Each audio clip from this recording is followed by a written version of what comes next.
Hi, folks. Welcome to another episode of Film Study. This is Ken McCusick.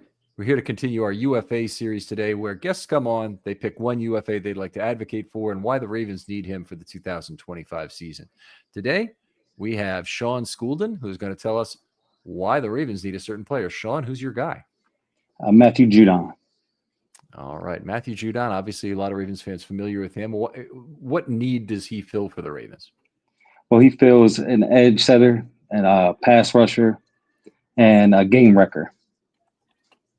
All right. He was a good outside linebacker as a coverage player way back when. Even last year, dropped the coverage 87 times, which is actually, I'm just seeing this. This is surprising me a little bit, but didn't have a particularly good year for Atlanta in terms of pressure and whatnot. How's he going to get that turned around in Baltimore? Well, I think after his bicep injury, not having a strength building off season with somebody his age, and that also could discount him, for maybe a discount price as well. Okay. All right. So he played in all 17 games last year. So you're kind of assuming that he played through the injury, or are you still feeling from the injury? Yeah, just a little bit after the injury, not being able to build the strength up in the off season, and then getting traded, new scheme. They ran a little bit of a different 3-4. A lot of young guys, but if he can, 2022, he was up for Defensive Player of the Year. I think he was 9th in voting. And he had an interception last year too, which was kind of wild to see. Yeah, he certainly was a good player a couple of years ago. It's surprising that was the first interception of his career. Yeah, right. Had some big sack year with New England, obviously, the 1 year. It really kind of bothers 15 and us a half, yep. These guys go and they go off for another team like Zadarius Smith and Matthew Judon did, but they used him a little differently, obviously. Okay, so the Ravens only really on the outside linebacker group only have two guys who are particularly effective rushing the passer in Owe and Van Noy.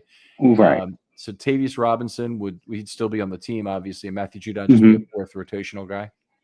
Well, I would think that they would move to Tavarius, where Brent Urban is, and I know they like their rotation to keep guys fresh. So being able to use Judon all over the line of scrimmage, especially on third down, you can put him in there as an end too, and still have Owe and Van Noy. And Van Noy, for setting the edge, he had about 14 tackles for losses, and I just feel like Matthew Judon could come in there and be a rotational guy as well. He probably would take snaps from Ojabo as well. He shows flashes, but who knows how his offseason is going to go, and being injured here and there throughout training camp and throughout the season. To bring somebody in there like Judon would probably benefit Michael Orr getting creative, or Zach Orr. Okay. All right. I'll buy that. And Tavius already has bumped in some from the outside in 3 outside linebacker packages, and Judon has at times in his career as well. So that's certainly feasible in terms of the Ravens going back to more of that. The last couple of years, since they've had a lot of their good pass rush talent has been on the inside with BK, Jones, and Pierce all providing value. Really used mostly 2 outside linebacker packages. But even so, I don't know about you, I'm not too worried about David Ojabo losing playing time. No. Yeah. The end of that group gets pretty thin pretty quick. After Tate, then you have Adiza Isaac. Yeah. So he really has to make the team though, right? In his second year. Ojabo, I could easily see him being cut. And then after that, you have Harrison is really an outside linebacker / inside linebacker. And he played inside a lot too, So he's a guy who, I don't know if they're going to bring him back because he might test the market, and want to actually fulfill that role in playing inside linebacker, because I know the Ravens were trying him at edge and putting him all over the field. But he can't really cover as good. But, he's definitely taking steps in a positive direction, but they might not bring him back, and they don't have a lot of money either, so they might have to go through the draft to be able to bring somebody else in that's younger. And Trenton Simpson, I would think that he would take the next step. It took Patrick Queen a little bit of time to get acclimated in the scheme and all. Yeah, that's a good point. And I still kind of think they'll draft an inside linebacker. Yeah. Harrison, they have a nice friction to keep him because I don't really think anybody's beating down the door to pay him right. $2 to $3 million per year. So if the Ravens want him, they can pay him $2.5 million. It only counts $1.5 million against the cap.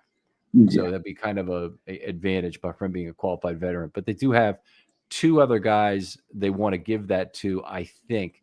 And Welch, I think he's a big guy, or big special teams guy, and I know they love those guys as well.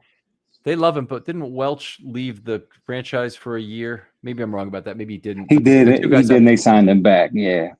So but then they brought in actually for it. Chris Board. Oh yeah. Right. Board. Yeah. But the two guys I'm thinking of are not. You have to play 4 consecutive years with the team, and the only two guys that really meet that criteria are Tylan Wallace, who'd be a good bet to get it, and Patrick Ricard, who they'd be lucky to get him that cheap, but it might really work out. That might be about the right price for Ricard now. Okay, $2.5 million, a year for 2 years. Okay, well let's talk a little bit more about Matthew Judon, because I think one of the things we need to ask is what kind of percentage of snaps are you looking for him? What are you looking for him in terms of a role on this defense? Would you have him as be a pure situational pass rusher, or would you have him be playing a lot of rundowns, or what would you be doing? Well, I think that it might be a more of a rotational guy, and because he's such a good edge setter. And I know Owe came in the league as a very good edge setter. He didn't really have too many sacks in college, but he's really turned the corner. And I mean, he had probably, I think, 20 some quarter QB hits. But I would think that Judon would play more of a rotational. I don't think he would be the every down player at his age. But I mean, you never know during camp with injuries and all that happen. But I think that would be a perfect guy to have as a veteran, and especially if you can get him for a little bit cheaper price. Right. All right. Well, I mean, I think it makes sense to me. He's coming off a very bad year, so I think there's certainly a possibility they could have him pretty cheap. I wonder if it would work out. Obviously, he's a player who said some things after he left the team that were maybe a little bit regrettable, particularly in terms of the organization kind of being cheap and not paying any of their pass rushers. But hopefully, I think the Ravens can get over it. I wonder if Judon can get over it. Yeah. I think he could. All right. And nothing specific in terms of like a pressure rate or anything like that. You're not looking for anything particular, just for him to contribute as a rotational outside right. And especially on rush downs. I mean, and when it comes to the playoffs, to have somebody like that would be a great benefit. Okay. I mean, if he can get back to even somewhat of what he did a couple. If you're looking for a better way to unwind, focus, or even get a good night's sleep, listen up. Let me tell you about Mood, the online cannabis company that's changing the game when it comes to functional gummies. They've crafted a whole line of federally legal THC blends designed to help with everything from stress to sleep to mental clarity and even some spicier needs if you're into that. Now, what makes Mood different? They go beyond just THC. They pair it with herbs and adaptogens to create targeted effects that you won't find in any other dispensary. And every gummy is made with pesticide-free, small farm American cannabis, so you're getting quality that you can trust. I've tried their sleep gummies, and let me tell you, takes about 15 minutes, and I'm out cold, no grogginess, no weird side effects, getting some of the best sleep I've gotten in my life when I take one of these gummies. And if you need a mood boost, there are Epic Euphoria gummies, game changers. And right now, Mood is giving listeners 20% off their first order by using the promo code RAVENS at checkout. So head on over to mood.com, find the perfect gummy for whatever life throws your way, and don't forget to use the promo code RAVENS to save 20%. Years back before the injury, I mean, he was awesome for the Patriots. He was earlier in his career, and I don't think you could really count on him for this anymore, but he was one of the best coverage linebackers in the game. And let's give you this, for his whole career, only allowed 6.4 yards per target, which is exceptional. There might be a passer rating in here too. Yeah, passer rating career of 93, which is good for an outside linebacker. For sure. Maybe it gives the Ravens something there too. If he's an outside linebacker who can drop, that does give them flexibility. They had a lot of that with Bowser and Judon together at one point where they could drop from either side. And the Ravens still they rush 4 a lot. They rushed 4 81% of the time, 3 or 4 81% of the time this last year. So they like to have somebody dropping to offset a slot corner blitz, for example, most of the time. Yeah, instead of using a lot of stunts like they did a couple of years back. Yeah. All right. Well, Matthew Judon is certainly a reasonable choice in terms of what's going on. Now, let's get down to the brass tacks question, which is how much do you think you can get him to play for? So I was thinking more of like a 3-year deal worth around maybe 30 million, maybe do 20 million guarantee, but then try to push more of it on the tail end of the contract. And then, because they don't have much money this year, but if they give them more guaranteed money, then maybe even after 1 year, maybe they, or after the first couple of years, if it's a 3-year deal, they can just release him. I think he's going to go much cheaper than that, and I'm trying to see what some other sources. I would hope so, but yeah, let's come up with this here for a second. So OTC values his 2024 season at about 3.7 million. And now he had a bad year, but I would be kind of surprised if he got more than a prove it deal, a 1-year deal, which was like 1.5 to 2 million. Up to 5 million with some incentives to be earned incentives. Yeah. I don't think he's going to get a multi-year deal. I just be my 1 year about this. Yeah. And he's going to be 33 years old when the season starts. So Ravens have had a good track record of identifying the guys who could still give them something at that age, between Justin Houston and Jason Pierre-Paul, and I've been naming these names continuously: Matthew Judon, Kyle Van Noy, and Jadeveon Clowney. So they've certainly got a lot of elderly pass rushers to come in. Maybe Judon could be another. Yeah, and if they would have, they wouldn't strike right away. They would wait until probably training camp to even pull that trigger. And that would be to have him for that cheap for a 1-year prove it deal. And he's already made around 75 million. I'm sure that they're having a couple million for the first year to build his confidence, or their confidence in him and all. Mm-hmm.